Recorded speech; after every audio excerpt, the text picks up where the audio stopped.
Hello students, today we are going to do story writing, short story writing. These are the main features, how to frame a short story that is to be written in your exams, and this time it will be of 5 marks because of the changing in paper pattern. So these are the ingredients or main features how to write the short story. Usually a short story focuses on only one incident, यानी कहने का मतलब क्या है कि जब आप कोई शॉर्ट स्टोरी लिखते हैं तो वहाँ पर किस चीज़ पर आपको फोकस करना है, इंसिडेंट। और इंसिडेंट कौन सी? वन इंसिडेंट, यानी एक स्टोरी के अंदर इंसिडेंट एक ही होनी चाहिए, यानी क्योंकि उसकी थीम तो एक ही होएगी ना, एक ही मोरल होएगा उसका, ठीक है। हैज़ ए सिंगल प्लॉट, एक ही प्लॉट स्ट्रक्चर होएगा। A single setting, a small number of characters. I think you have read all the stories from the book Moments. That is the story book, and in that story only, in a single story there is only a few characters are there, 2 characters, 3 characters, 4 characters, maximum 4, and covers a short period of time. ठीक है, जिससे आपका for example first lesson है आपका lost child, ठीक है। तो lost child में कितने कैरेक्टर्स हैं? उसके पेरेंट्स हैं, उनका नाम दे नहीं रखा है, और वो बच्चा है जो लॉस्ट चाइल्ड है। ऐसे ही ईश्वरन द स्टोरी टेलर में कौन कौन है? ईश्वरन खुद है, और जो दूसरे कौन है, जो राइटर हैं, जो कि वहाँ कंपनी में काम करते हैं, 2 ही कैरेक्टर हैं, ठीक है। मेन कैरेक्टर 2 ही हैं, ठीक है। और लेसन लगा लो चाहे कोई और, जैसे लिटिल गर्ल था, तो लिटिल गर्ल जिसमें कीजिया है, उसकी ग्रैंड मदर, उसके पेरेंट्स, 4 ही कैरेक्टर हैं, ठीक है। जैसे मैंने बताया कि maximum 4 characters. And covers A short period of time, ज़्यादा पीरियड ऑफ टाइम उसको कवर नहीं करता। जैसे वहाँ पर केजिया को दिखा रखा है कि भाई जब केजिया मतलब 1 और 2 ईयर, ठीक है, कि उसके अंदर जो भी इंसिडेंट हैं उसके अकॉर्डिंग जो है ना वो स्टोरी कवर हो जाती है। अब प्लॉट क्या होता है? Select A situation from real life, कि रियल लाइफ से एक सिचुएशन को सिलेक्ट करो। जैसे हमारी जो रियल लाइफ में जो घटनाएं घटती हैं उसके अकॉर्डिंग हमने एक सिचुएशन को सिलेक्ट करना है, और सिचुएशन के अराउंड जो है ना हमारे को स्टोरी क्रिएट करनी है। Define the place and time, और प्लेस बताना है कि जहाँ वो इंसिडेंट हो रही है, वो सिचुएशन है, वो कहाँ हो रही है, किस प्लेस पर हो रही है और किस टाइम पर हो रही है, ठीक है। Main character, define your protagonist and set your focus right about what he और शी वांट्स, यानी इसमें जो मेन कैरेक्टर है उसमें वो जो कैरेक्टर है ही और शी, व्हाट डज ही और शी वांट्स, ठीक है। वो क्या चाहते हैं, मतलब क्या जो कंक्लूजन है स्टोरी का वो पॉजिटिव है या नेगेटिव है, वट एवर, कि उनका जो वो चाहते हैं क्लाइमेक्स से होता है ना। जैसे आप एक मूवी देख रहे हैं, ठीक है, वो फीचर फिल्म देख रहे हो, तो उसमें कैरेक्टर क्या उम्मीद करता है आखिर में कि इसका जो क्लाइमैक्स है, जो हीरो है, वो क्या एक्सपेक्ट करता है कि इसका क्या होना चाहिए, क्लाइमैक्स क्या होना चाहिए। कन्फ्लिक्ट क्या है? Suggest basic outlines of the conflict, what all the trouble is going on to be about, कि जो स्टोरी के अंदर जो भी ट्रबल है, देखो अगर स्टोरी के अंदर थोड़ा बहुत नेगेटिव नहीं है, सारा सारा पॉजिटिव है, तो हम उसको एलेबरेट कैसे कर सकते हैं, वो हम उसको एक्सटेंड कैसे कर सकते हैं, ठीक है। तो वहाँ पर कुछ ना कुछ कन्फ्लिक्ट भी होगा, लेकिन उस कन्फ्लिक्ट का कुछ ना कुछ हमें सॉल्यूशन भी ढूंढना है।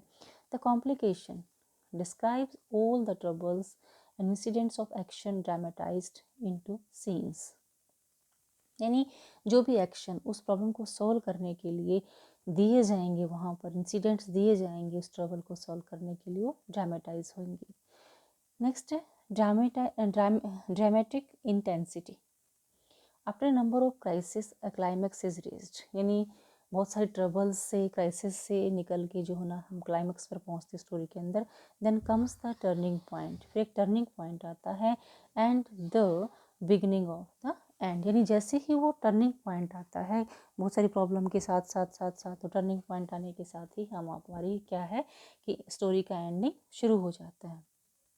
रेजोल्यूशन, रेजोल्यूशन का मतलब क्या होता है? रिजोल्यूट करना। Mean make clear the consequences of the action, ये हम जो एक्शन स्टोरी के अंदर दे रहे हैं, जो एक ड्रामेटिक वे से हम दे रहे हैं एक्शन, उनका जो कॉन्सिक्वेंसेज मतलब जिनके जो परिणाम है वो क्लियर होने चाहिए कि इस एक्शन का परिणाम ये हो सकता है। There must be clear connection to the narrator, to the narrative. Narrative मतलब जो हम एक्सप्लेन कर रहे हैं उसका क्लियर कट कनेक्शन होना चाहिए। Twist is the plot make the story interesting, जो ट्विस्ट है, जो कहानी के अंदर जो ट्विस्ट आता है वो स्टोरी को इंटरेस्ट बनाता है।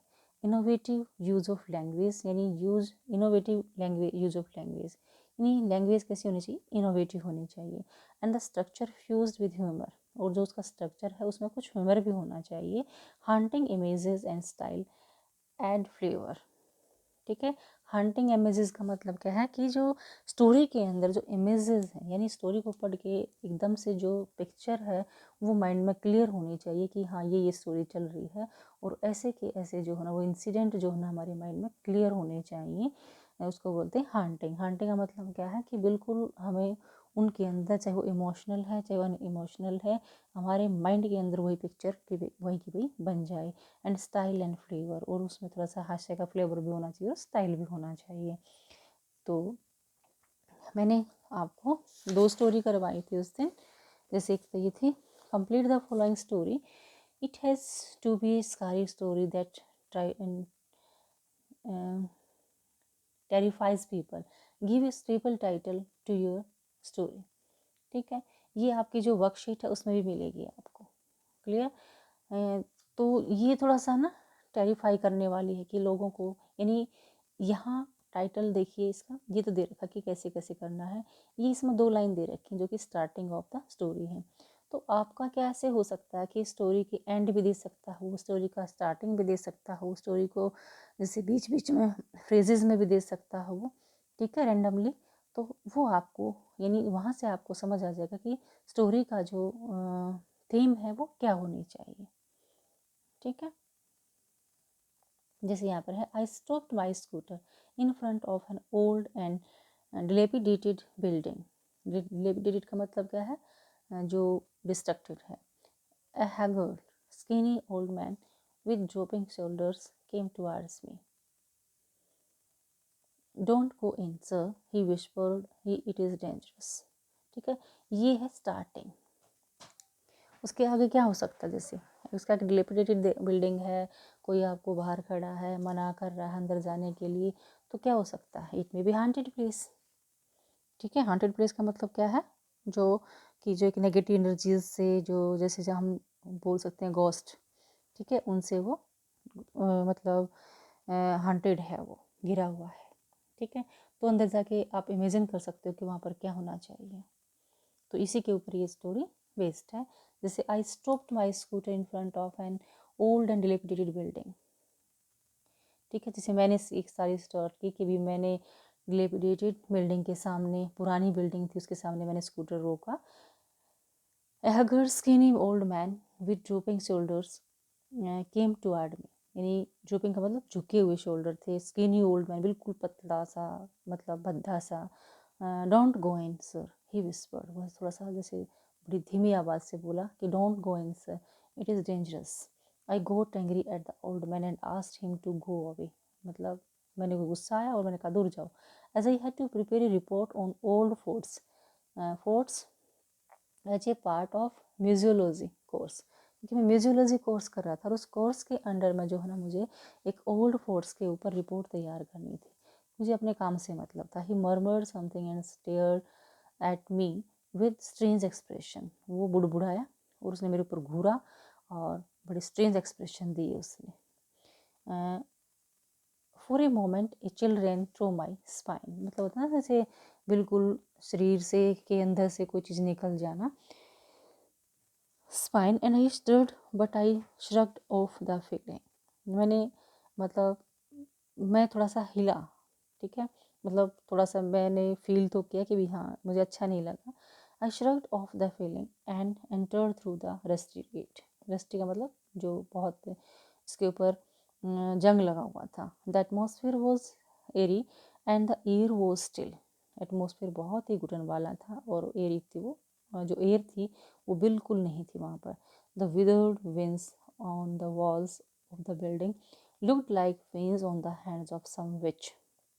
यानी जो बेल थी, वेन्स का मतलब बेल जो है ना, वाइन्स, वो इतनी सूखी हुई थी बिल्डिंग के ऊपर, बिल्डिंग की दीवार के ऊपर. ऐसा लग रहा था जैसे किसी चुड़ैल के हाथों पर मोटी मोटी जो नसें हैं वो खड़ी हों. I stepped towards the stairs on the entrance of the fort and no sooner did I step on the first stair. मैंने एंटर किया और जैसे ही मैंने फर्स्ट स्टेयर पर पैर रखा, then many bats came screeching and flew above my head. जो कई बैट्स जो है ना चमगादड़ यानी चिल्लाते हुए जो ना मेरे सिर पर आए. I dived down with a start and again thought of moving. मैं नीचे झुका और मैंने आगे बढ़ने की सोचा. Just then I heard someone laughing. फिर मैंने किसी को हंसते हुए सुना. It was hollow and strange laugh. ये मतलब बड़ी खोखली सी आवाज़ थी, मतलब स्ट्रेंज लाफ थी, अजीब सा हंसना था. That seemed to vibrate through the building, जो कि पूरी बिल्डिंग में गूंज रही थी. By this time I was quite nervous and step down to look around. इस टाइम तक मैं बड़ा नर्वस हो गया था और मैंने नीचे देखा. Suddenly my blood froze to see a shadow-like figure floating above the railings of the terrace of the building. यानी बिल्डिंग के टेरेस के ऊपर जो रेलिंग होती है उसके ऊपर मैंने एक फिगर को, यानी जैसे परछाई होती है ना, उसको फ्लोटिंग तैरते हुए देखा, जैसे मानो वो हिल रही थी वहाँ पर. I turn only to see the same old man standing before me. और मैं मुड़ा उस ओल्ड मैन को देखने के लिए जो कि मेरे सामने खड़ा था. Surprisingly, I felt a sense of relief to see someone else there. तो मुझे बड़ा रिलीफ फील हुआ कि शुक्र है मैं अकेला नहीं हूँ, ओल्ड मैन भी मेरे साथ है. The old man smiled and said, haven't I told you, now come out as soon it will be dark. कहता है कि हैवंट आई टोल्ड, क्या मैंने आपको बताया नहीं था. नाउ कम आउट, अब बाहर आओ और जितना जल्दी हो सके अंधेरा होने से पहले. We will never be able to see the light of the day. नहीं तो हम फिर कभी दिन का रोशनी देखने के लायक नहीं होंगे. Sweat poured out of my body. कहते मेरे पूरे शरीर पर पसीना आ गया. The air was chilly and I followed the old man in a trance like situation. और मैंने उस ओल्ड आदमी को फॉलो किया. After coming out I was about to thank the old man. बाहर आने के बाद मैं उस ओल्ड मैन का धन्यवाद करने ही वाला था. व्हेन टू माय सरप्राइज, तो सरप्राइज की बात क्या थी, he just disappeared in thin air. वो हवा में लुप्त हो गया. Collecting my wits I drove fast my scooter back home. ठीक है, कलेक्टिंग माय विट्स यानी जो मैंने देखा, जो मैंने एक्सपीरियंस किया वहाँ पर, विटनेस था जो मेरा, मैंने वापस अपना स्कूटर घर की तरफ दौड़ाया. And decided never to pass by that way. और मैंने डिसाइड किया कि मैं अब से उस जगह से कभी नहीं जाऊंगा. It was really a scary experience. वास्तव में ये बहुत ही ड्रेडफुल, भयानक एक्सपीरियंस था. ठीक है, तो सेकंड वाली भी आप पढ़ लेना, मैंने आपको ग्रुप में सेंड कर दी है. और ये फिफ्थ वाली आपको खुद बनानी है. ठीक है बच्चे, तो अब मैंने आपको बता दिया कि किस टाइप से क्या इंसिडेंट लेना है, कैसे उसका क्लाइमैक्स होना चाहिए. तो ऐसे आपको शॉर्ट स्टोरी बनानी है, क्योंकि 5 मार्क्स की आएगी तो वो 100 वर्ड्स में भी चल जाएगी आपको. अब आपको ज़्यादा, ये जब 8 मार्क्स की आती थी, 8 या 10 मार्क्स की थी, तो आपको 150 to 200 वर्ड्स लिखने पड़ते थे.